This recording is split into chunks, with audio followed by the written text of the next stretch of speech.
তো তোরা আসছিলি আমার কাছে বৃদ্ধাশ্রমে রাখার জন্য।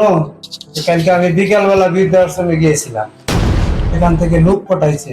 তার কাছে শোন কিসের জন্য তারা আসছে। আচ্ছা, উনি? জি জি, আমি ফিরোজ বৃদ্ধাশ্রম থেকে আসছি। আমি বাবুল আহমেদ।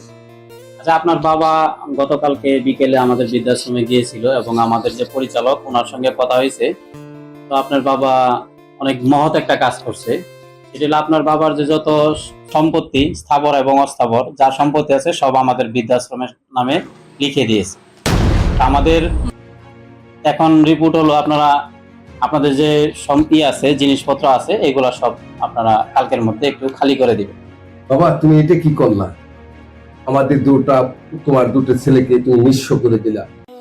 এই কাজটা কেমনে তুমি করলা? শামীম, আজকে আমরা